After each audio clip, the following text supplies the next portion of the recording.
Hey everyone, welcome to Neighbor Science, Season 3, Episode 2. We had too much to do, so we're doing a news episode. Yep. That just means that there's too much research for the topic that we picked. So we're going to do something kind of lazy. Yeah. Because we can just copy and paste a bunch of shit into a Google Doc and then just start talking about it. We know you could do it yourself, but we don't trust you to make the decisions. We have better opinions than you. That's why you're listening to us. So today I started with an oil theme, although it's kind of evolved into a fracking theme. It's kind of centered on fracking. I guess there's some oil stuff too, and coal. There's some good dirty shit in there. Yeah. So we'll just start with the most general news about oil, which is crude oil prices. Yeah. I've previously explained how that works on here, although I'll go over it briefly again, which is basically oil prices are set through a financial instrument called futures contracts. Which is Dutch for bullshit. Which basically means you agree to pay a certain amount of money for a certain amount of oil at a future time. And so what most people are doing is they're just hoping that the price of oil goes up above what they were contracted to pay. Yep. So Also, what are our names? I don't know. Okay. Yeah. I worked 87% of my last 32 hours. So. I'm Jesse Farrar. Jesse Farrar? Yeah. That's weird. I'm Farrar Jesse. Yeah, I'm Ryan Salisbury. That's my real name. I'm Ryan Salisbury. That is your, as far as I'm aware. Yeah. Yeah. I'm Chris Nivens. Okay. And I'm at Solidarity_Goth on Twitter. Yeah. But I'm taking a break. Yeah, I'm Handle Rye, and not taking a break, but I'm getting bored of it again. Yeah, there's just so many things you can tweet angrily before the tankies or the libertarians get to you. Yeah, or some weirdo. Oh, you probably missed this. Maybe I did. Yeah, you did actually. Yesterday I was working. I worked a 14-hour day. God damn. And I barely even went on Twitter at all, which is unusual when I work a 14-hour day. Usually it's I'm working 14 hours because I spent 6 of them on Twitter. Right, that's a lunch break. Yeah. But tweeting on the clock. Yeah, yesterday I just tweeted this thing that was things that should be illegal, and it was money, property, employment, and all this shit. And then I'm not going to name names, but a certain anarchist who writes 12,000 tweet threads all the time, our beloved, quoted it and was like, "You can't make law illegal. That requires a state." I'm like, well. I'm using illegal to mean the rules of society and not the state. If I were going to be a pedant, I would have said the same thing, but I'm not trying for a PhD yet. So yeah, he kept arguing with me too, and eventually I was just dude, I'm trying to troll conservatives. Fuck off, man. Shut up. Did you? I feel like him and Death Pigeon Vicky are constantly just spatting. Oh, I don't know who that other person is. She's from. Do you ever listen to Discourse Collective?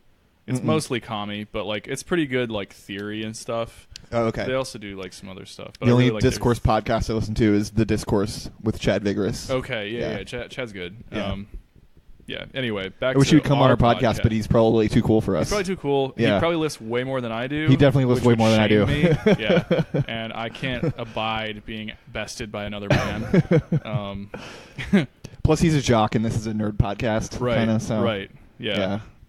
I had to lose weight for this podcast. So anyway, crude oil prices set through futures contracts peaked this year in June at $77 a barrel, and this week it's back up to $71.12. Mm-hmm. So it went down from the peak, obviously, and then now it's back on the rise. So. And if you want to, don't buy oil futures right now. Yeah, don't buy oil or oil futures, and don't use any oil at all if you can help it. This is the investment podcast, Neighbor Science. We love giving investment advice. Yes, for all of our listeners who have tons of money. Right. This is something that just is an aside, and you can smack me down with your logic and reason. All right, I'm going to do it. Okay, if you want. But the weird thing about futures contracts is that it's it's just classic kind of capitalist I guess operating logic to say, all right, you can you can get this off of me. Oh shit! Sorry, I barely slept at all last night.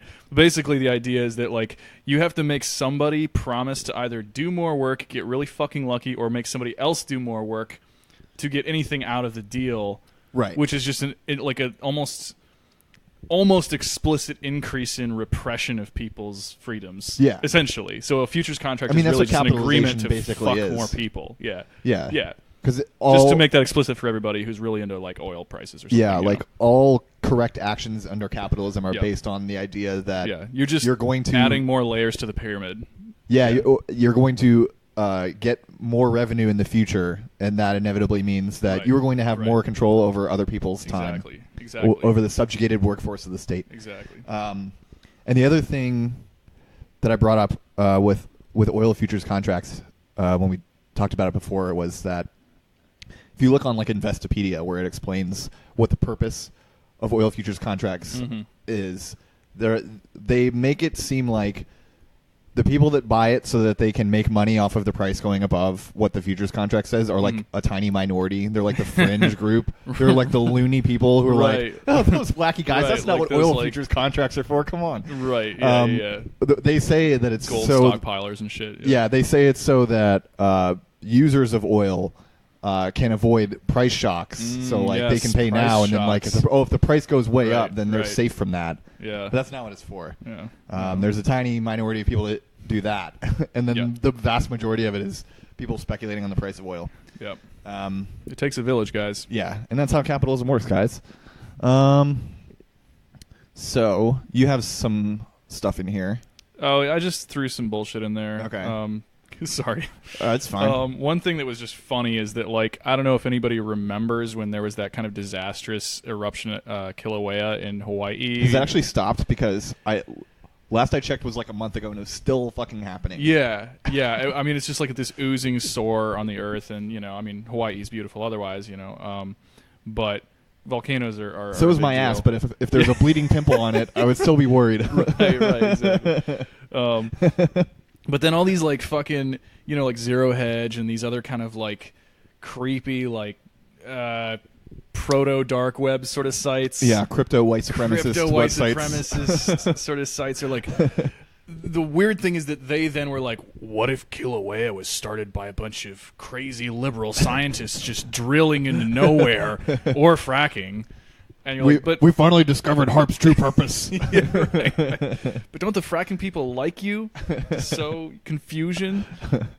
Anyway, I just realized that Zero Hedge is run by people who think Tyler Durden is a cool guy. Yeah, the little that's like the type of Abby person that goes to Zero Hedge. They're like, they watch Fight Club and they're just like, oh my god, that guy is so cool. This violently kind of like toxic, like homomasculine, a figment of a schizophrenic imagination. The whole point of the movie is that those guys are bad. Yeah, right. It's like the most disturbing element of your imagination, basically, is what I'm getting at. Yeah. Is a cool guy, and we should emulate that. He's so cool and smart and knows how stock markets work. Right. That something about kudzu vines on Wall Street. I don't know. Yeah, so Kilauea caused by fracking. That's true. Right. 100%. Right. Just somebody went in there with a file and just started causing volcanic activity, And so you also have some stuff about Indonesia here. I was just I saw this earlier and I was thinking that basically no one in the US really knows anything about Indonesia. Yeah. That's why I'm here. And I'm a sleeper agent. You were sent by the military. right. Yeah. Yeah, and I searched something about Indonesia. I think I just searched Indonesia. You just Googled Indonesia. Then, or I typed it into Google people. News or something like that. Yeah. And then there was an article that was why Americans don't, or why the tourism industry in Indonesia doesn't attract Americans or something like that. Which is it was basically Americans hilarious. don't know what Indonesia is. Yeah. That was the whole article. Yeah. So Indonesian international kind of PR and whatnot is interesting because it's always been their kind of tacit goal to avoid big attention. Yeah. Ever since basically as far as I'm aware, ever since the 60s when this kind of CIA USA friendly general named Suharto, who then took over for 40 Oh, years. yeah, Basically, yeah. like, stomped out Sukarno, who was left leaning, and killed 500,000 alleged communists, and that's a big fucking bummer. But like, basically ever since then, like his whole New Order government, which he called the New Order government, which isn't creepy at all, and it's totally cool, kids. Yeah. They Was he propped up during like around the Vietnam War? So he was part of the like whole fucking like anti-domino Domino theory stratagem thing, yeah. where it's like, well, these Vietnamese are sure giving us hell. We should let like a bunch of reactionaries in Indonesia just like destroy lives Yeah. for years. And I think I've mentioned this before, Not that but that's anything I'm new. going to say it again. We learned about domino theory in public school, Right. which is the policy of going around the world and crushing communism Yeah. with military force. Yeah. And at no point And then saying, did "Why any are of you my hitting teachers yourself?" say, that was actually bad. Yeah, we shouldn't right. have done that. Right. They were just like, yeah, Right. this was a thing that Right. happened. Okay, moving on. We just, yeah, exactly. We just rolled sixes on the Nazis and kept going. Yeah. Like fuck it. We like our toys. Yeah, we decided to do that ourselves. So all that tangent aside, but part of the political process of Indonesia's independence, which they gained sort of from the Japanese and then definitely from the Dutch, who tried to come back and grab it back, much like the French in Vietnam, actually. Fucking hippies. Fucking hippies, man. Yeah. So anyway, the sort of political economic process of the Indonesian struggle for independence ended up with some deal making, which often does with these kind of democratic states and whatnot, especially when you've been colonized pretty aggressively for hundreds of years, and you kind of have to like just allow some bad shit to continue to happen because otherwise they'll just roll back in. Right. In this case, because USA was becoming, well, had already become, but was really increasing its dominant world power. And I'm going to try to keep this short, but I'm almost like incapable of keeping things short. I'm sorry. I'm sure we'll talk about Indonesia a lot more later on. Yeah. We'll probably do an entire episode on this shit because I'm Yeah. kind of like the only expert in the States. Yeah. Um, There's no Indonesian people anywhere in the U.S. No, they are not Indonesian. If they say they are, they're lying. Yeah, they're only in all Canada and plants. Mexico. Yes, exactly. Yeah, they're just Filipinos pretending. No, I like the Filipinos. They can stay. Anyway, so basically this whole like Sukarno started to lean left. He wanted to have good relations with like Japan and China and all this kind of shit. And then, the U.S. and I probably by extension NATO or some bullshit didn't really like the tendencies they saw there, where it's like, oh, maybe I should look after my people, and maybe the nationalism isn't the sole solution to national problems. So then Suharto rolls in, blah, blah, blah, kills a bunch of people indirectly through kind of instigation, sort of Milosevic style, and then kind of makes some deals here and there.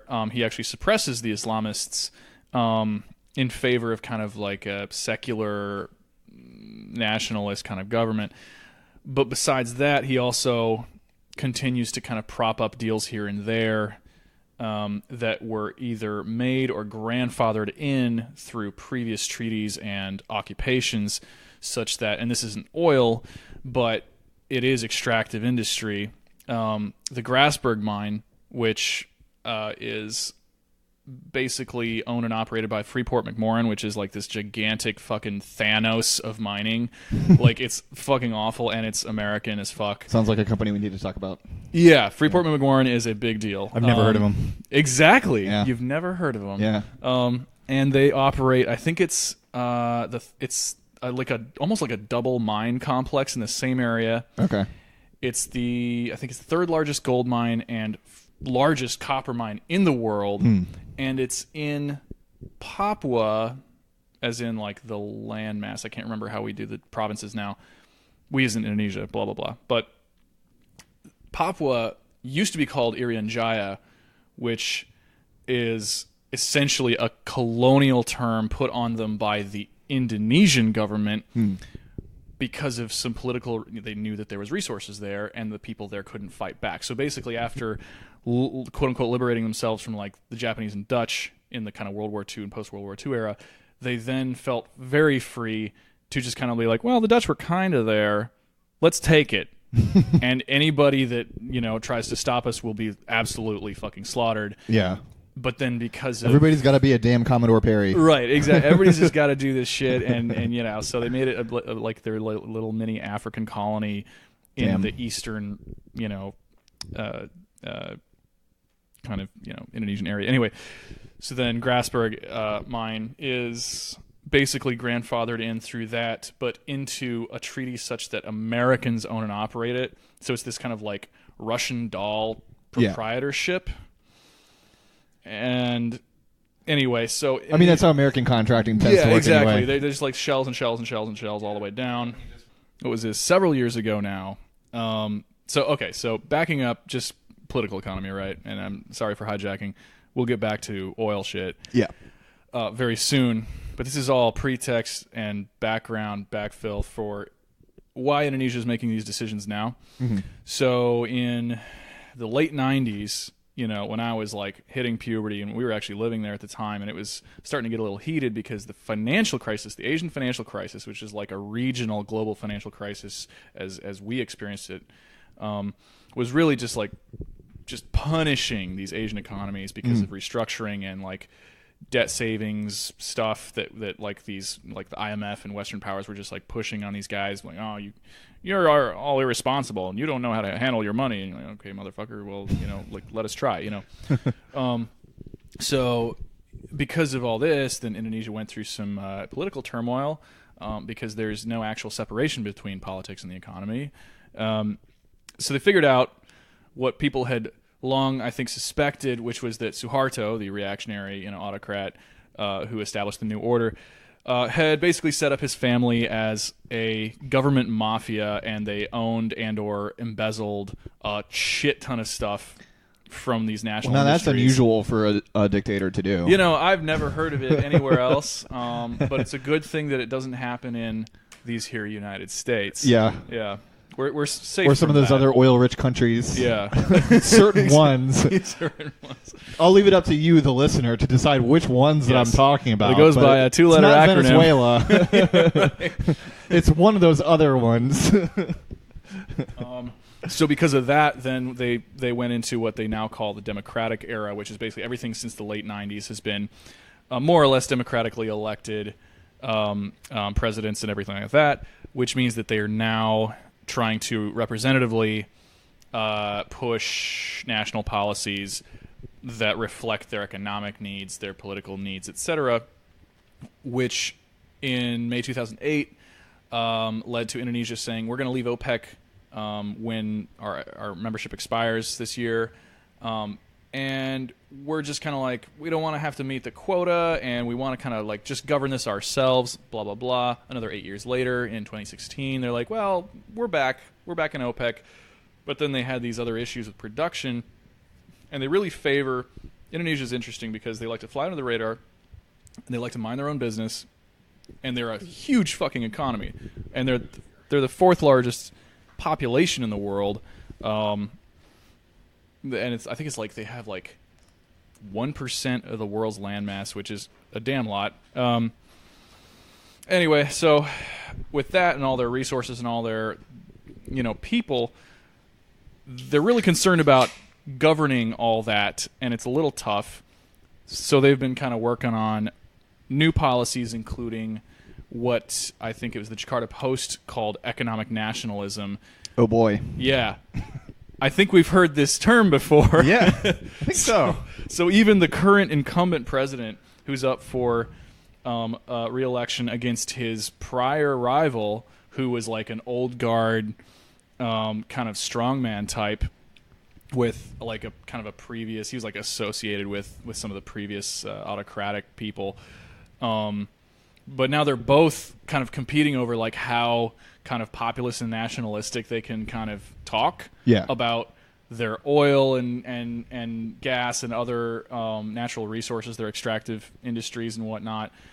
So the Grasberg mine that I mentioned, Jokowi, the current president, he did this kind of, I forget if it was like an executive order kind of thing, but basically he's like, we're going to buy like the majority shares from that holding, so that we can at least like steer how it's used and whatnot, because it's kind of not right what's been happening with it, but this is like the best we can do. So it's weird, of course, because as capitalism tends to work, the rich guys got paid twice. Right. But by the way, I'm imagining this guy being carried around in an air-conditioned palanquin. Yeah, right. Exactly.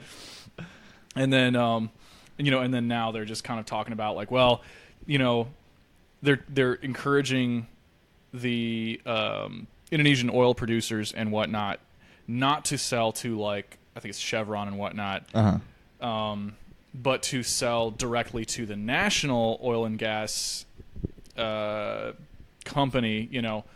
Essentially this.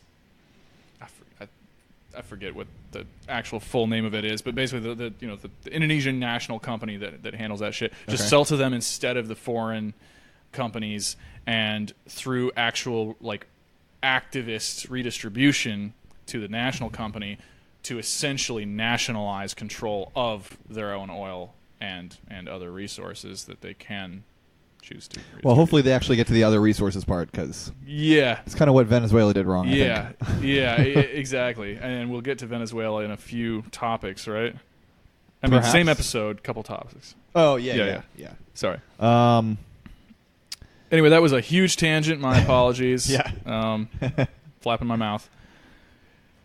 So hopefully we'll talk about Indonesia some more, because I would like to hear more about it. I don't know anything about it, but it's pretty historically important in terms for capitalism, and pretty important still. I think a lot of tin used in phones comes from Indonesia, mined by child slaves that are working in illegal mines or there. even adult slaves. That's one of the things when I was like, I mean, there's been a lot of phases where I'm like getting woke or whatever. Yes. But like back in like 2011, 2012, I was reading a lot about like existing slavery in the world, and that was one of the countries that kept coming up was Indonesia. Pretty bad shit. Yep. Yeah. Yep. Just like kids being swallowed up into pits of mud. Yeah. Or like these like weird like flotilla type things where they're just like dredging bodies of water for rare earth metals. Yeah. To put in iPhones. I don't even know all of the shit that happens there, because like I said, it's a huge country. I'm sure very few people do. And it's like it's one of those kinds of like, how many people live there? It's probably like at least nearly as many as in the States. Really? I think the States now is like in the something like 340, 350 million range, and Indonesia is trailing by like maybe 60 million. Wow. So like, and I think that's honestly, I think a lot of that is just like things like child mortality. And things like that, nutrition issues. Okay, cool. So the big topic that I have here today, this mostly came from one article, though I cobbled together some stuff from other articles, and it's about a company that was more in the headlines like maybe 5 years ago, 5+ years ago. That's, I don't know if it's still around, but the person who was in charge of it is not around anymore. No. For sure. And the company is Chesapeake Energy. They're basically the company that's responsible for the fracking boom in the U.S., which kind of happened from, I guess, around 2008 to 2014, basically. And if you don't know what fracking is, it's a type of coitus that Mormons invented between robots and humans that only happens in deep space.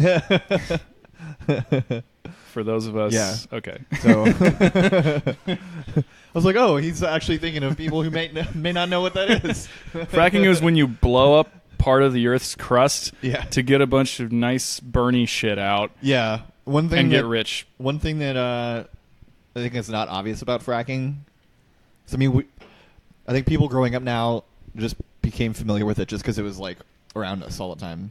But you mean familiar it's not with totally like, obvious, the industry? The concept of fracking. Oh yeah, right. Well, I think what's not obvious is that it's like a new technology. Yeah, it was a technology that was invented in like the 80s or the 90s. Yeah. So, something that was not possible for a long time. From the era of Gordon Gekko. Yeah. And shoulder padded suits. And that's sort of related to this whole story. So the fracking boom came on the heels of a man named Aubrey McClendon, whose charisma attracted investors that allowed him to control the immense amounts of money needed to build Chesapeake Energy. This is like Blade Runner written by a Civil War veteran. The U.S. is unusual among other countries in giving landowners and not the government the mineral rights to a piece of land. So in other countries, if you own land and you discover oil under it, the oil belongs to the government. It doesn't belong to you. Right. But in the U.S., if you have oil on your property, that it belongs to you. So that means that companies that want to produce oil have to convince the people whose land the oil is on to sell the oil to them, as opposed to other countries where they would get a contract from the government. Exactly. This is the premise of the famous documentary There Will Be Blood. Yeah. Which was only possible in the United States. Yeah. I don't remember anything about that movie except that I didn't like it. Oh, you didn't like it? No. I mean, I think it was probably came out when I was like 13, 14. Oh, yeah. How old is that movie? Well, you can't jerk off to that movie. You know, so. That's why I didn't like it. Some of us can. So Aubrey McClendon was a landman in the oil industry, which was the person who convinced landowners to sell them the lease for the oil that they want. So because shale oil, which is the type of oil that fracking gets to, there's no like single large deposits of it anywhere, unlike liquid petroleum where there's like specific oil fields, like formerly in Texas and currently in that one country that I was talking about earlier, right? Or Venezuela or whatever. So the fracking industry depends on drilling a lot of deposits. So the fracking boom was driven more than anything else by the acquisition of the property rights over the land. So for liquid oil is probably the wrong term, but anyway, for traditional oil drilling, since there's one large deposit, you just get the land rights to the one place, and then most of what your business depends on is consistent production and refinement and being able to meet deadlines and contracts and all that stuff. Right. Whereas shale oil is just get as much fucking land as you can and get as much oil out as you can. Yeah. How to make capitalism more capitalister. Right. Yeah. So this means that there's a crucial ingredient needed for fracking, which is capital and lots of it. Yep. So I have a quote here from this article. As oxygen is to life, capital is to the oil and gas business, said Andrew Wilmot, a Dallas-based mergers and acquisitions advisor to the oil and gas industry at Purposed Ventures. What a bad name. The industry needs capital to fire on all cylinders, and the founder and father of raising capital for shale in the U.S. is Aubrey McClendon. So notice here he's not talking about raising means of production. This is completely unambiguous, at least I think. Means of production are not being constantly consumed like oxygen, right? Which is what he said. And mergers and acquisitions advisors are dealing with finance and not means of production, because you don't merge you can acquire means of production, but you don't merge means of production. That makes no sense. Right. That's crazy. And people don't raise means of production; they raise money. So clearly here, what's really important to the fracking industry is the finance that they need to acquire land to extract the shale oil, and buy the equipment, but still. And the beauty of it is that if you wanted to get into fracking, you could start with a single lemonade stand, and if you just work really fucking hard, pinch your pennies, and maybe suck a little dick on the side, and there's nothing wrong with either of those things independently. Yeah. You can also hire people. Hire people. You voluntarily agree to give them money, and they voluntarily agree to give you trade you their labor. Exactly. Yeah. Exactly. And you just allow them to freely vote for you to be the boss. Yeah. While they're not there. Yeah. If they don't like it, they'll find another job. Yeah. It's fine. Yeah. At a different lemonade stand that doesn't go fracking. So capital for the fracking boom came mainly because of low interest rates from the Federal Reserve. So from like basically after the financial crisis to about 2014. Well, no, until about now, the Federal Reserve has had approximately zero effective interest rates, which means if you borrow money from them, you only have to pay back the amount of money that you borrow. Yeah. Daddy's bank account. Yeah. So pretty sweet deal all the rich people get that none of us get because we have to pay interest. But I have been pre-approved for a number of credit cards. So maybe I will start a lemonade APR stand. for the first year. Does not include blah, blah, blah, blah. So, yeah, just to explain the interest rate thing, because I really hate the common explanation of it, which is interest rates are the price of money. Oh my god! It's like it's a fucking okay. It's like your first grader's first time smoking weed. Like, interest rates are the price of money. Are you fucking all kidding? Those first graders that smoke weed. Right. Economics is hard, says everyone. You know why? Because it's a fucking myth. It doesn't make any sense. Yeah. Anyway. So the interest rate is basically the degree of freedom that a commercial bank has to lend at their own discretion. So consider money on the scale of banks and large corporations, not on our scale. It functions totally differently for us. On their scale, money from the state functions as a promise to be able to control the subjugated people of the state. So the state has a large, especially the U.S., has a large subjugated workforce. We are all willing to work for dollars. We all need them in order to survive. Yep. So anyone who has dollars will be able to hire us as long as we need a job and we have the skills that they require of us. So the central bank creates new state money through lending, but the commercial banks that are granted control over the state's subjugated people are liable to eventually return that money or control to the central bank. So that it's just like with the mine treaty, right? Capitalists always get paid at least twice. Yeah, exactly, because they are given state authority to acquire those. Yeah, right. Yeah. Finances. So with zero interest rates, that means you only have to, break even. Yep. So if your plan, Amazon, if well, they're not really breaking even. That's just an accounting thing. Right. Yeah. But basically, accounting is also a myth.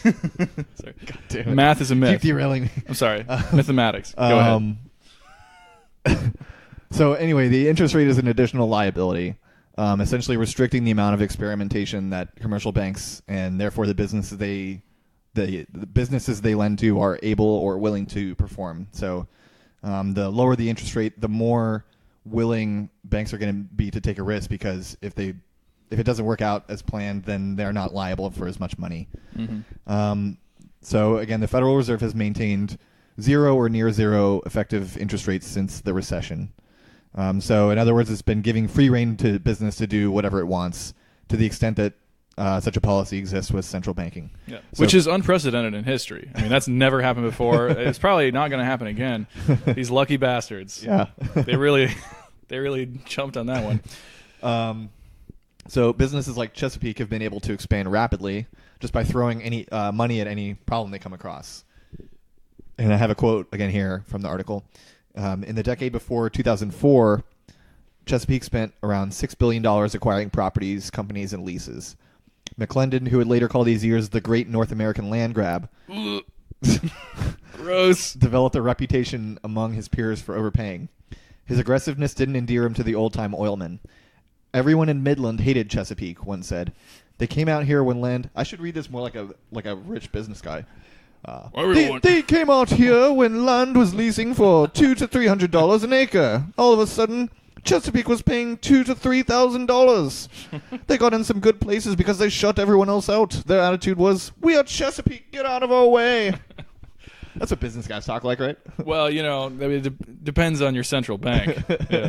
Yeah.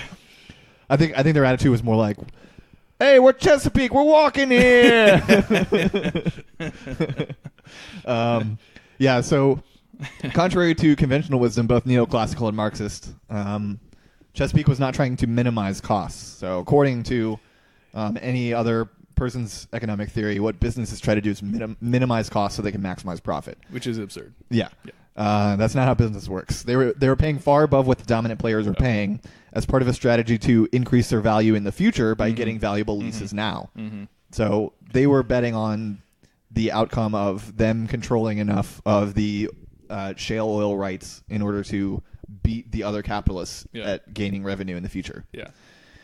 So ironically, at the time, Alan Greenspan, former chair of the Federal Reserve and possible boy lover of Ayn Rand when he was 14 years old. Good old Randy and boy lovers. Yeah. Is there a club for that? Yes. I think there might be a there club definitely for that. is. Yes. And it's in Congress. Yeah, Ayn Rand's boy toy believed the natural gas industry to be waning and thought the best move at the time would be to build up infrastructure to import liquefied natural gas from abroad. However, because of this fear, Republicans pushed through legislation that removed costly disclosure requirements on fracking chemicals. Hate those nutrition labels. Yeah. So, also around this time, McClendon financed an ad campaign called Coal is Filthy, which pointed out the environmental and health effects of coal and pushed liquefied natural gas as an alternative. So he was also a hype man, believing that natural gas would maintain high prices indefinitely, causing others to unsuccessfully bet on the same outcome. I wonder why you would say something loudly if it wasn't true. So basically, Chesapeake grew from almost nothing. I think their initial investment was only like $10,000 or something like that, to the largest fracking company in the country. And as a result of mostly their actions, but also the other companies that were involved in fracking, from 2012 to 2016, liquid natural gas and oil prices plummeted, with production following suit. Oil production was at a 150-year low in 2016, which is, I mean, that's for North America, but still, that's crazy. Oh, oil production. I was like, but I thought fracking was new. No. I've had two well, beers. Technically, it was also at a 150-year low. I'm a grown man, and I've had 2 beers, and I can't read. Yeah.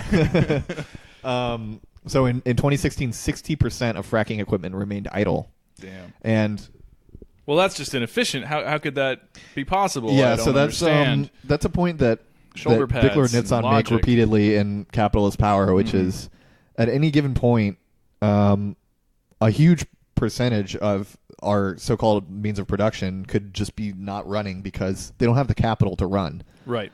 Yeah. And yeah, I mean that's why your Dunkin' Donuts service is so shitty. Yeah, I think just that statistic alone is like a complete indictment of capitalism as a functional system. 60% of fracking equipment remained idle because the prices were low. Like, not even for a real fucking reason, just because like, oops, we produced too much, and so now we can't use anything. Yeah. Oh, there's all it's just a fucking miasma. Yeah. Of bullshit. I mean, and then of course they blame the laborers for being like lazy or unwilling to take a reasonable wage, and you're like, dude, your factories aren't doing anything. Yeah. And so speaking of lazy employees, during the whole bust, fracking companies laid off almost 500,000 people, which is, god damn, that's roughly insane. 500,000 people. I'm losing it. That is, I mean, I don't even like. The numbers seem so crazily high because that is, if you think about 1/7 of the country. 500,000 people. Am I doing the math wrong? 500,000 people. That is 500,000, right? I'm not. 500,000 is 500,000. Okay, that's the basic. But there's calculus that I thought I might be getting wrong. But so 350 million. I think Americans. it's 1/70th. I am trying for this one. Oh yeah, no, yeah. But still, I mean, one out of many people. 1/700. Let's Siri. How many times does? Yeah, it's one. God, I don't fucking know, man. By the way, this is one of my favorite podcast bits, trying to do math on the podcast. God damn it, do I have to do it? Not Skype for Business. Come on, man. I'm not trying to do Skype for business. It's a small percentage divided by 0.5. but it's still a lot. Yeah, 1/600th, 1/700th. Yeah, 1/700th. We are both 350 million. Okay, that's more reasonable, I guess. 1/700th of the. But that's still a huge percentage, like in terms of 300 million people. Yeah, that's crazy. So, are we good at math? No. No. Are we good at economics? I don't have to be good at math. I'm a programmer. We're good at podcasting, arguably. Math is for computers. Yeah. That's my philosophy. Yeah. It's a good thing this podcast hasn't gone big yet. Yeah. Yeah. And so, yeah. So the last little point on this is because of the strategies during the boom of just borrowing to buy money to buy land and there's that brain poison again. Yeah, exactly. Yeah. So because they were taking on so much debt to buy land, after the bust happened, CEO Rex Tillerson, CEO of Exxon, and is he currently the Secretary of Energy or? God, or no, he's Secretary who of State. even runs the country anymore? Yeah, I don't fucking know. He was Secretary of State for a while. Besides which is all right. Yeah, making him the Secretary of State, I cannot think of a bigger conflict of interest than weird. that. Yeah. Other because than, he knows how to run a company. Just appointing him to be Commander-in-Chief I of the met military. this gentleman in a rail car in the 50s, and by golly, he read some really interesting stuff to me from a newspaper, and I believed it. Rex Tillerson, you have my vote and my weird handshake. Hey, man whose company's profits depend almost exclusively on us making war in other countries, would you like to be in charge of the department that's in charge of diplomacy? Oh, you would? Oh, okay, cool. I'm glad. Yeah. You're hired. Because the previous Secretary of State was a total failure. Blah. Yeah, let's not talk about that. Bummer. Yeah. Yeah, so Rex Tillerson noted after fracking busted that all the fracking companies had so much debt they weren't even worth buying. So even at an extremely discounted rate, it's just like, fuck it, man. Yeah. Yeah. So that's, as always, I thought that was going to take longer. Fracking. And the reason that I brought this up is because there was an article that I saw that was like that said fracking could be over soon because of the end of low interest rates. Right, because of the interest rates. Then I'm reading this article, I'm like, well, it sounds like fracking's already kind of over. Fracking could be over because money costs exactly its alleged value. Yeah, the price of money is going up. Interesting. Markets in turmoil as the price of money skyrockets to $90 a dollar. Right. And that's why we can't do business. That's my favorite onion Mathematicians headline ever. are gripping their heads. It's so funny, Pain. dude. It's like that article is so good. Yeah. Anyway, yeah. So the next thing I have is let's see. It says Vuvuzela. I don't know what that has to do with oil. I guess they're kind of made of oil, right? Because plastic is made of oil. It's pure oil. Yeah. So the plummet in oil prices has had global effects. Damn, I even built a fucking segue into this, and I didn't take it. You want to do it again? Well, you want to do over? Yeah, sure. So from 2012 to 2016, liquid natural gas and oil prices plummeted. And speaking of the plummet in oil prices, Venezuela. Boy. What a slick segue I did there. Those moody communist instrumentalists in the South. Okay. Yeah, so in the actually existing socialist country, socialism with Bolivarian characteristics, yes. Where the high oil price was previously funding social programs and wealth redistribution, has since caused Venezuelan industry to grind to a halt.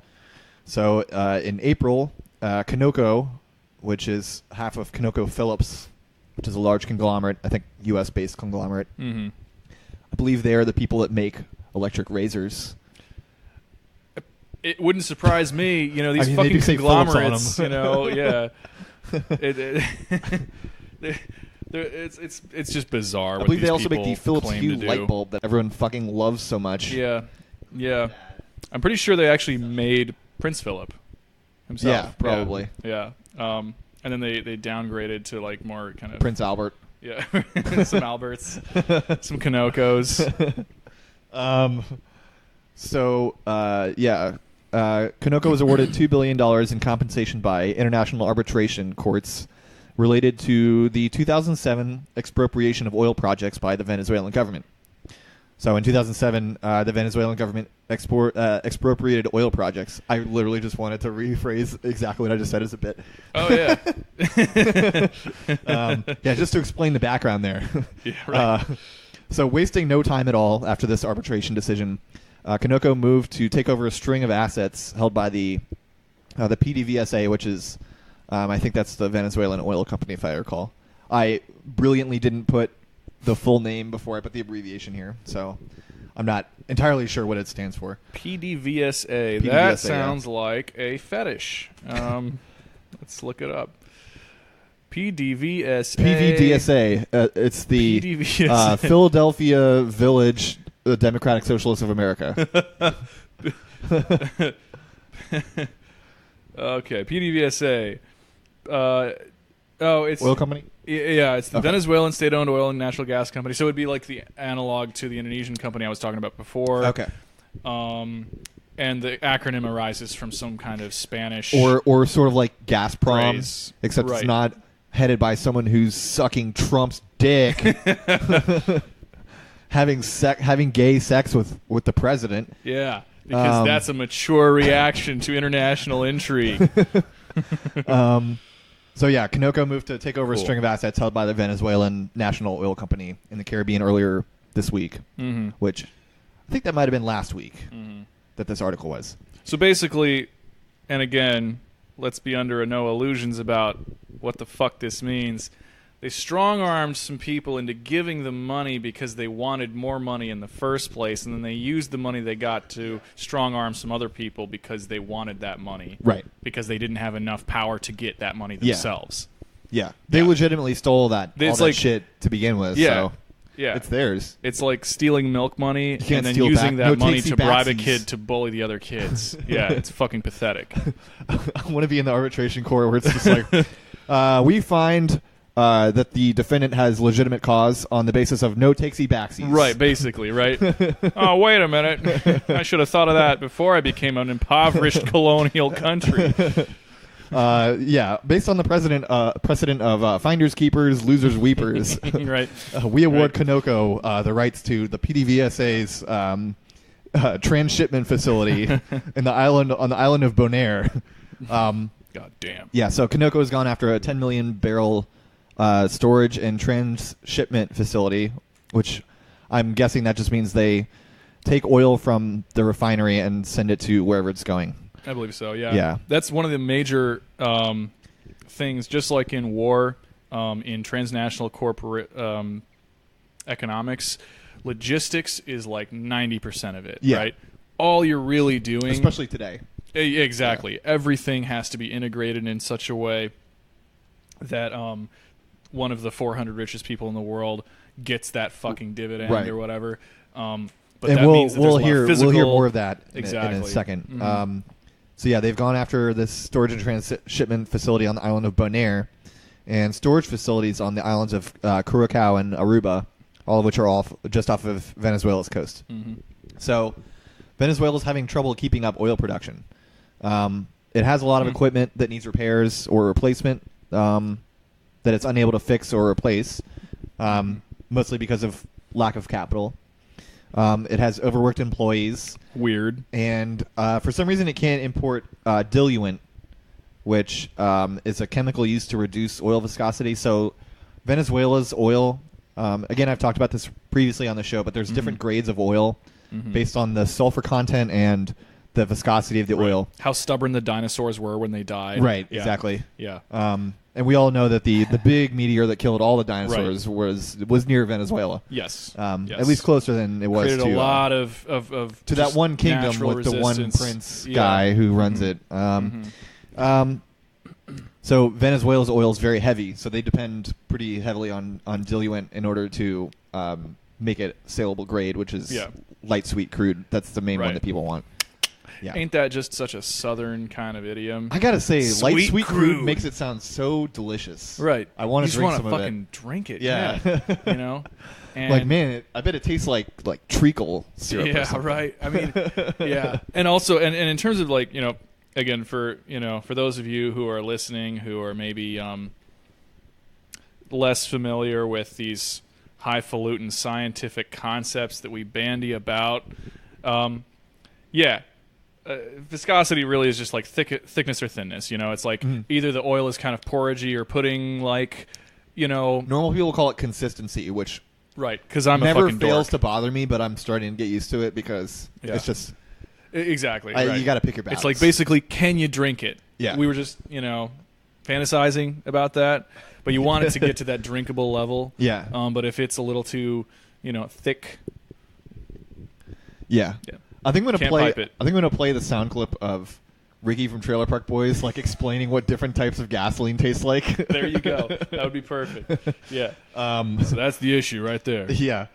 So Conoco seizing the Caribbean facilities is putting even more pressure on Venezuela, which is intentional. It's an attempt to get them to pay the damages that Conoco won in arbitration. So production is so low that Venezuela recently fell over 500,000 barrels short of what it promised to ship to customers. So back to what Chris was saying about logistics, because logistics is so important, and today everything is done at the very last second. It's just all on demand. Yep. So meeting these quotas for contracts is extremely important. And so Venezuela's falling short by like a huge percentage because the total production they were supposed to give them was like, I think it was like 250 million. So they're short by a huge percentage. Yeah. It's not even just a small Quite a amount. bit. Relatively. So the export side is bad enough, but they're also having trouble keeping up crude production and refinement. So in addition to not producing enough from their oil fields, they're not able to refine it quick enough. Right. So a PDVSA executive said that crude production is far short of what they've been contracted to produce, and they're unable to make up the shortfall. Like they could probably, I guess, what they're saying is they could import oil or send it to another refinery if they had free cash, but they don't. Yeah, exactly. And this is all part of the same fucking game that's always being played, which is, you just starve the other worker. If you're a capitalist, well, first off, you're not working. You're just fucking, bullying people. But like, you feed yours and you basically hoard the food, so to speak, and then the other ones you keep that food away from them. And in this analogy, that's the cash, that's the finance that they need to actually make workarounds happen to get around any kind of obstacles. But if you block all those things, and cash is one of the easiest things to block from the capitalist perspective. Yeah, right. Because no one outside of Venezuela and few people inside of Venezuela. I mean, not few, but like basically the bolivar, which is the sovereign currency of Venezuela, is not very well accepted. Right. Prices denominated in bolivars within the country are very high, and countries outside of Venezuela aren't really going to take bolivars. They would rather take dollars. And exactly. Because of reasons. We should talk at some point about the petrodollar and the domination of the U.S. dollar in trading oil, which, as I understand it, is based on basically like treaties. So exactly. There's actual the treaties power of the that dollar, mandate that other countries trade oil in dollars, which essentially forces countries that aren't friendly with the U.S. to be friendly with the U.S. in order to get dollars to buy oil. And in the case of Venezuela, if they wanted to buy oil in order to meet their contract quotas, they would have to do so in dollars. Because oil is traded in dollars, but they don't have enough dollars, so they can't. If they were able to trade oil in bolivars, then they could just issue more currency. Exactly. And then they would just have a debt to another country, which is fine. Right. So Yeah. So another quote from this article: PDVSA could cite U.S. sanctions as a justification for force majeure, and while that could potentially provide some legal basis for nixing shipments, man, I don't like how this guy writes. From the oil market perspective, it makes no difference one way or another why exports are declining or who's at fault. So basically, the people who are supposed to receive Venezuelan oil, they don't give a shit why it's not working.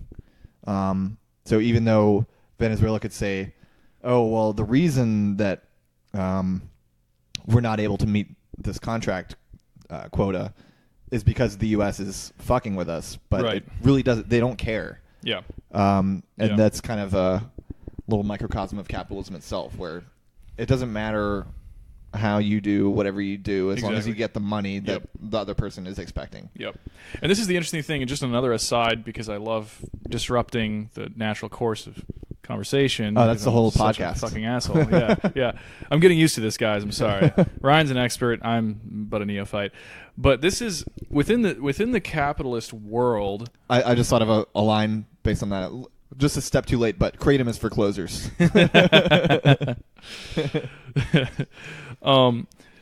Within the world that is governed by capitalist principles and well, really lack of principles or scruples, but like power dynamics ultimately, the emerging consciousness of people who are kind of on the down and out tends to lead toward the far right or the far left because they're all interested in things like autarky, which is when you govern your own economy, because you understand, at least implicitly, that capitalism is kind of a mode of interference with your own affairs. Right. And so you get fascists, communists, and anarchists who, of course, can never stop bickering because, Yeah. right. And hopefully... Because we anarchists are really on the side of the fascists. Right, yeah, Unlike as we know, Yeah, we all unlike the read the same tankies literature who- and wear the same clothing. They've never traded 1 million barrels of oil or 1 million tons of oil to the Nazis. Right, and if they So did, they're it nothing wasn't like the wrong. fascists. And if it was wrong, it doesn't matter. Yeah, it was, yeah, they had to deal with the existential threat of the Nazis by giving them 1 million tons of oil. Right. It's logical. Yeah. Very logical. Yes, yes. We had to somehow contain them by enriching them. But Sorry, our communist country had to do capitalism with the Nazis. Jesus fucking Christ.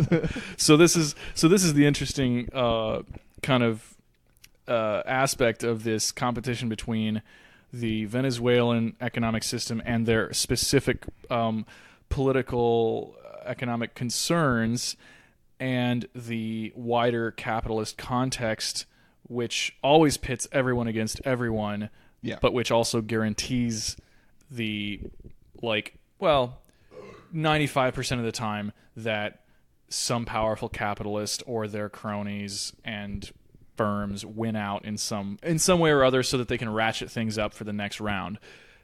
And so this kind of, I think, brings us to a point you were about to make in our write-up about the actual structure of the Venezuelan economy and how it functions and what it's really about. Mm-hmm. Yeah. So take it away. Oh, okay. Sorry. So let's see. I have to scroll up a little bit.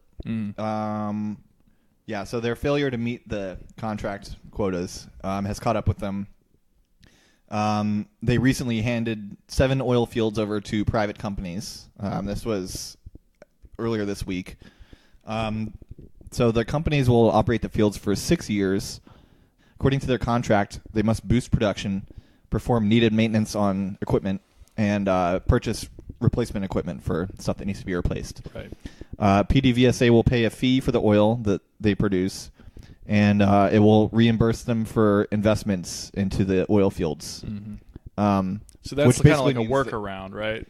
Yeah. So they're sort of privatizing it, but unlike privatization in the sense that we're familiar with, it's a limited contract, so they're not going to have these oil fields forever, right? And they don't get ownership Aubrey over McClendon, right? Yeah, they don't get ownership over anything that they put into it, so they'll get compensated. Which, I mean, I don't agree with that, but I guess if you're dealing with political reality, then sometimes you do have Things to make get those weird. kind of promises when you don't Things have the always power get to weird with institutions. tell them to go Yeah. suck an egg. Yep. Um, Just an egg, though. yeah.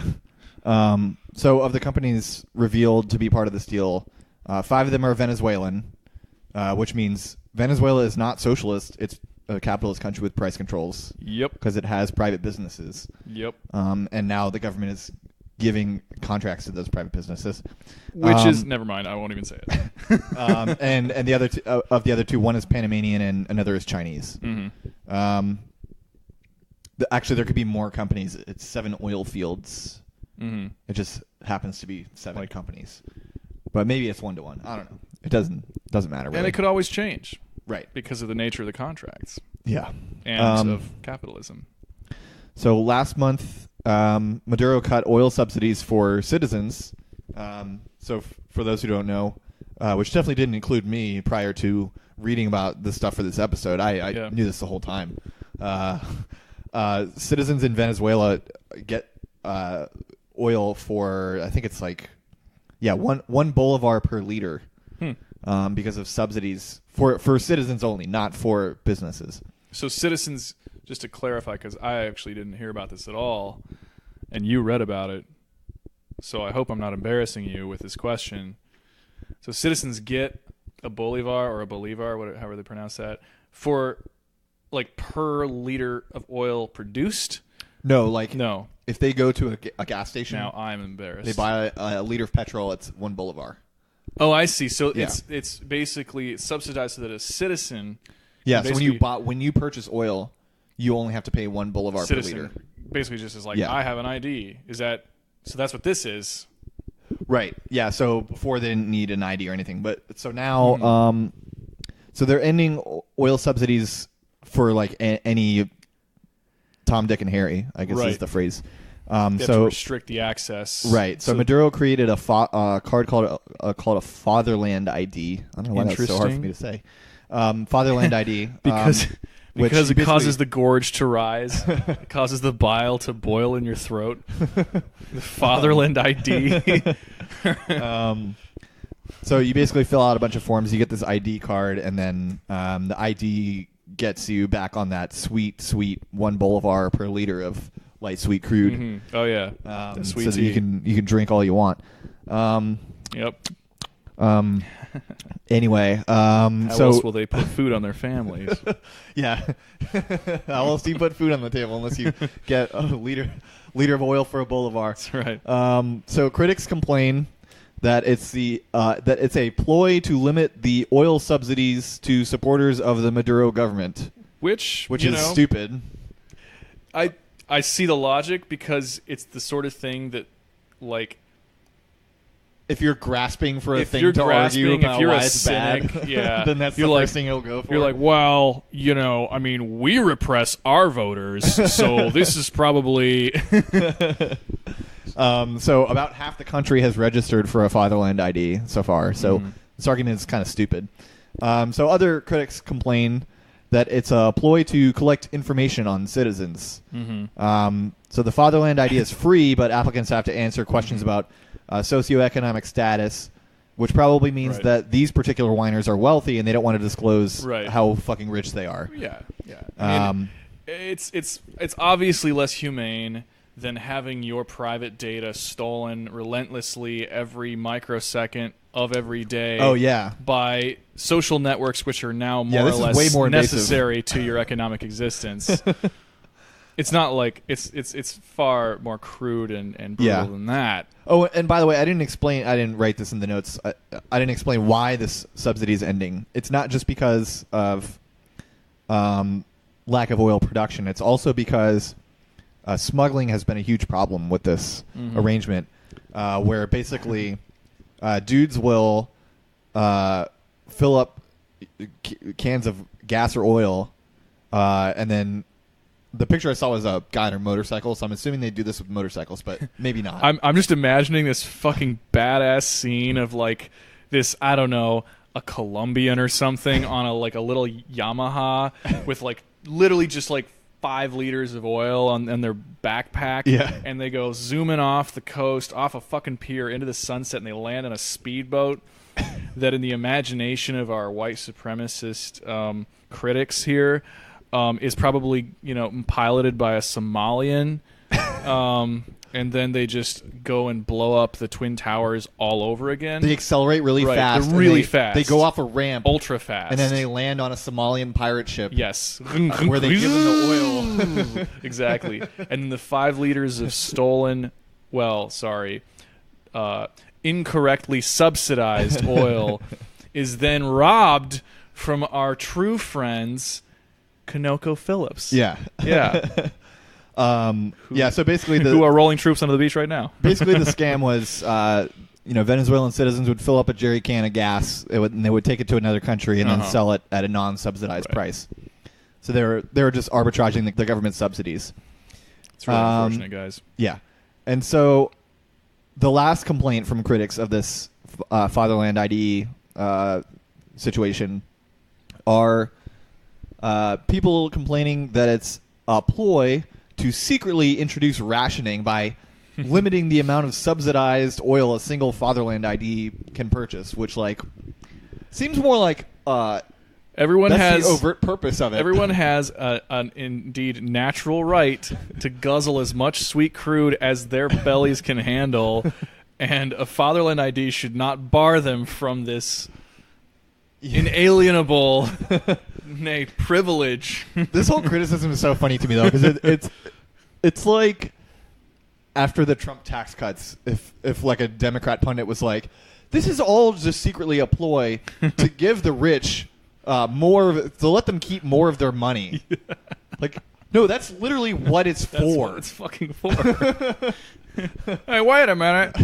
Jesus Christ. You're trying to trick us into not buying as much oil so we can't sell it over the border. Right. You know what I am going to do? I'm this whole Fatherland buy a ID Keurig and throw it out my me. truck window. Yeah, so that's the Venezuela situation right now. Mm-hmm. Let's see. How are we doing on time? It's 9:11 p.m. Make a wish. That's going to be useful. Yep. Going to write some C# code while we're recording. Oh, man. I love the start bar. It's so good. I wish I could do half the magic that you can do, because then I would have a proper job. Yeah. I mean, we'd hate it equally, but... So I got 2 more things here. Yeah. Some local actually, interest. 3 more. One. Yeah. That's one. I waiting- hope you enjoyed I was waiting that. for that update. Yes. That's on my RSS feed. Yeah. 2 anarchists in Puerto Rico were the first ones to rebuild the electric grid in a remote village. How interesting. Yeah. Not the first ones. Of course, the first ones were Elon Musk. Yes, right. He used who a single-handedly submarine put with it an together. arm. Yes. Yeah, he flew all the solar panels in with a helicopter that he piloted himself. Right. Gave birth to a cyborg dragon, which then shot Wi-Fi electricity to the homes that's just of he the didn't people. literally give birth to. That's one of his companies. Right. Yes, it's one of his companies. He thought of while he was on Twitter. Hatch to posting. hatchling. Yep. It was a holographic cyborg dragon that just beamed electricity directly into the eyes of the children. Yeah. Yeah. He dug up some wires from the ground and cut them, and then the dragon snorted electricity out of its nostrils directly into the wires, and the wires just powered all of Puerto Rico. Fucking B movie from the 80s. That's Elon Musk, everybody. A B movie from the 80s. So basically, these anarchists in Puerto Rico in this remote village decided that the government wasn't going to do a good enough job of rebuilding the electric grid after Hurricane Maria. So they decided to do the sensible thing. Yeah, put together some solar panels and wire a grid together, and they got power back for their village. Oh my gosh, we have science of our own. This is incredible. We can do this. Right. And if I remember correctly, this had been operating for 4 months by the time. And the pictures look badass. Like they've got a whole solar grid. Yeah, it's a legit there. solar panel. They got this. It looks good. It's polished huge. and nice, and they're just this is bigger than the ones they have in and everything. Most of the United States. What's that pickle company in North Carolina? Not Vlasic. What are the big pickle companies? I don't know shit about Mount Olive. Mount Olive pickle, really? Yeah. They fucked up on that one. Yes. No, in Mount Olive, North Carolina, there's this town that produces pickles, but they also have huge solar farms there. Nice. And the panels there are like half the size of this. Damn. They are like this big, basically. So Probably a who's quarter the size lazy of it's, like, now? extremely big. Yeah. But yeah, so these anarchists, cool big dick badasses, Yes. put together a solar grid. We need to create a new acronym that will circulate around Twitter forever. Hashtag PRBDE, Puerto Rican Big Dick Energy. Hell yeah. And so some little dick pigs they evicted them. So they were operating out of a church in their village, which is a pretty common thing. Yeah. I was just listening to brand new podcast, Goth Angel Sinners. Oh yeah, Goth Angel Sinners. Sinners. Goth Angel Singers. Goth Angel Sinners. So Goth Angel Sinners is by friends of the show, Truebot and Chloe, who were on our neighborhood block party episode, and they were talking about. Fuck, how did I even get on this? Oh, they were talking about revolutionary Catalonia and how food distribution was done through churches. So pretty common venue for anarchists to give away free stuff. Right. So basically, the Puerto Rican government sent some piggies out to evict them from their base of operations. So I think they're still running the thing. It's just they're not supposed to be in the church anymore. Right. But, Right. You know, subaltern you know church how anarchists love obeying authority. Yeah, so you know, it is a good thing. I'm sure they're not in told. there right now. And so, speaking of hurricanes and swine, the last story I have here is about coal and how North Carolina. How pig feces and coal ash are a serious concern in North Carolina floods. So with the hurricane that, man, we really thought it was going to be catastrophic. I don't know about you. Yeah, you know, I hate casualties, but I love a good storm. The last hurricane that came through here, were you living in this area during the last hurricane? I've been here for a year and a month, so since mid-August last year. Okay, so this was like in 2014, I think. Oh, okay. 2013. I was still in grade school. No, it was probably 2011, actually. 2011, 2012. We had a hurricane, and it was fun as hell. And, so I was hoping for another hurricane like that. Yeah. But instead we get one where it just rains a lot and floods lagoons of pig shit and coal ash ponds. Nice. Lagoons of pig shit. Yeah. Is just poetic sounding. Yeah. Probably not smelling. So there was a couple of things that I thought were interesting in here.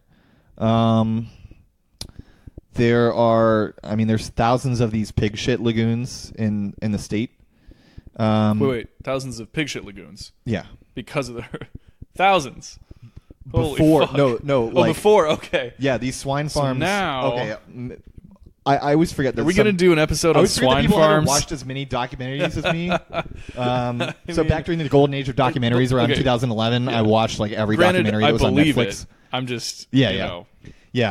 So these large, they call them CAFOs, concentrated animal feeding operations. Oh, okay. Yeah. These basically factory farms that have huge numbers of animals. I've seen smaller versions of those in the Midwest where we used to live, and there was one fucking pig farm on a stretch of country road that we always had to pass on the way from, like, I think it was home to church. Take me home. Yeah, and we called it Hog Bend because the smell was so bad. Just like in Gary, Indiana, you just had to roll your windows up and hold your breath for about 5 minutes. Oof. So everybody was like next to passing out by the time you passed the farm. But it was like that. Yeah. So these CAFOs, because they have so many animals in such a small space, they have to deal with the shit they produce in some way. So they just fill lakes with it. And then eventually it flows as like effluent into whatever tributary into our lives, it goes into our souls. Or in the case of North Carolina during this hurricane where it's just raining a ton, it just overflows. Right. So there's been reports of at least 21 lagoon overtops, which is overflows. Right. And, of course, the North Carolina Port Council said, it's rare for them to overflow. Like, of course they unless something bad happens, which guess what's going to be happening in increasing frequency from now until, end of the fucking year time. 10,000. Exactly.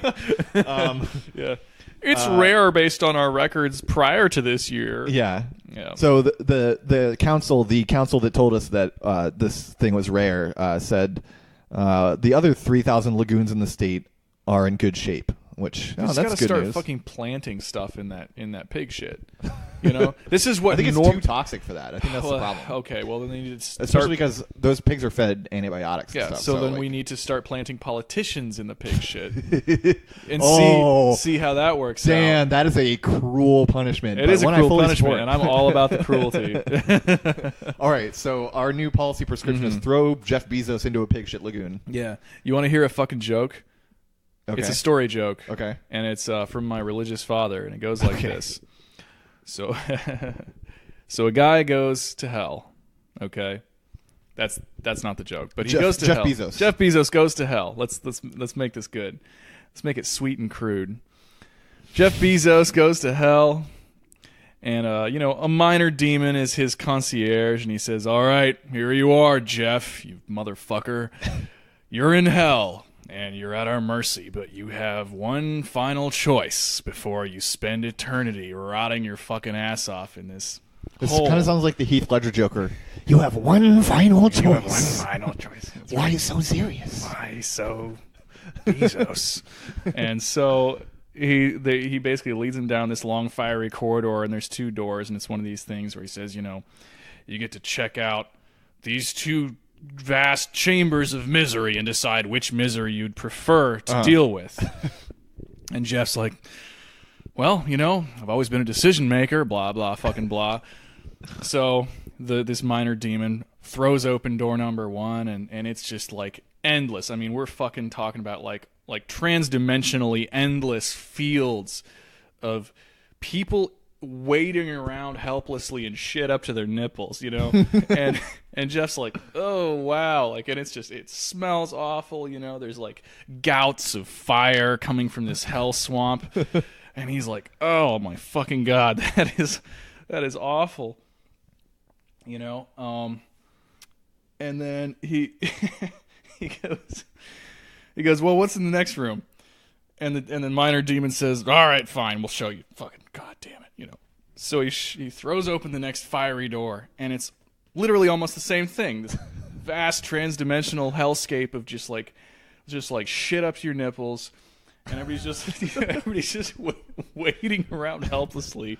Oh my god, what is this place? He's like, it's almost. Then he's like, wait, there is a difference.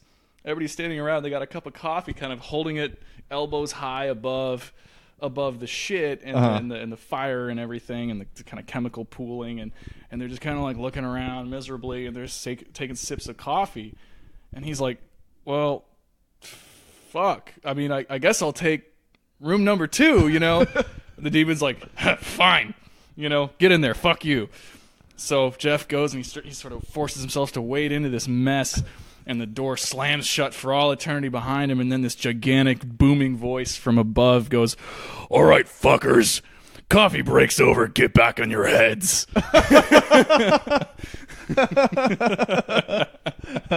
That's great.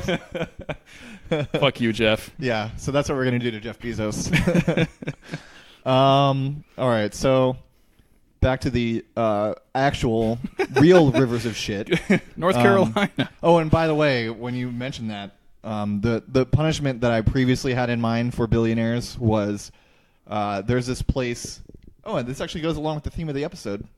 There's this place, and I think it's the Czech Republic, that the English name of it is like the Gate to Hell. And it's basically this giant pit of natural gas veins that has been burning continuously for like 60 years. Oh, God. So it accidentally caught fire or something like that a long time ago, and it's just been burning ever since then. Isn't that where JFK is was buried? Like, throw them into hell. Yeah, right. Just give them a running leap. Yeah. So anyway, the Pig Pork Council, the Council of Hogs who sell hogs, said it will watch the situation closely. About 9 million pigs are raised on 2,100 farms across the state. God damn. And although farmers took extraordinary measures ahead of the storm, including moving thousands of animals to higher ground, they have suffered losses. So they estimate they've lost about 5,500 hogs, which, I mean, out of 8.9 million, that's not a huge amount, I guess. Yeah. But by comparison, North Carolina lost 2,800 to Hurricane Matthew in 2016. Another alarming thing is some 3.4 million poultry birds were also killed in North Carolina, which exceeds the losses in Hurricane Matthew. So that's a small genocide of chickens. Damn. Pretty fucked up. Yeah. I mean, those dinosaurs didn't ask for that. Yeah. But again, I guess in terms of the total, it's not a huge number because the total is for all poultry birds, 830 million chickens and 32 million turkeys. So kind of a small fraction, but still a lot. Still a genocide, I guess. Yeah. That's fucking awful. Yeah. Yeah. Yeah. And so a bunch of other chicken shit about chickens and pig shit about pigs. So we'll move on to the coal part. So they're also concerned about the threat of coal ash in the floodwaters, which not a lot of people know this, but coal ash, which is obviously the byproduct of coal power plants, is not only extremely toxic because it includes a bunch of heavy metals, like arsenic and mercury, but it's also more radioactive than radioactive nuclear waste. That's terrifying. So the byproduct of a nuclear power plant is less radioactive than coal ash, which is I only know this because my parents live in North Carolina, but there's been scandals with the governor of California and his connection to Duke Energy, where Duke Energy illegally started all these coal ash ponds. Yeah. They were not really supposed to dump all this shit like the way that it did. But because the governor of North Carolina was intimately connected with Duke Energy, they basically only had to pay like a $10,000 fine. Jesus not Christ. Like per site, just yeah. That's for all of the illegal shit they did. They just paid $10,000. Yeah. You know who pays more than $10,000 for something worthwhile? Students everywhere. Any company with one employee. Yeah, literally anybody. Yeah. 10 grand is probably less than any other bonuses. Yeah. Even all the way down to like a fucking junior manager. Yeah. And so I think the problem with this is that this stuff can, I mean, like once the floodwaters get into it, it can just spread wherever. Yeah. Oh, yeah. Effluent goes fucking everywhere, and it gets into plants, and it gets into animals, and it's just like an oil spill. Yeah. Which That's the problem with trying to pile it all in one spot. Yeah. Yeah. It's just not going to work. Yeah. Long term, it's not going to work. Putting politicians you can put it in a container, but that container's probably still going to like eventually be penetrated by something. Yeah. Yeah. Like containers are imperfect. What we really need to do is just not produce toxic stuff in the first place, because then we won't have these kind of problems. That sounds like communism, my friend. It is. That's not. No, shut. Fuck. That's my favorite response now. Like, it is. Oh, that sounds like socialism. Yep. Frankly, I'm. That is correct. I'm in favor of it. Yeah. Yeah. So because of this hurricane, there's going to be coal ash everywhere, pretty much. Coal ash. Now, all up and down I-40. Oh, which, by the way, I know this from my parents again. Currently, 100 miles of I-40 is closed down because of flooding. Fuck. It's basically a giant river right now. Jesus. Yeah, it's crazy.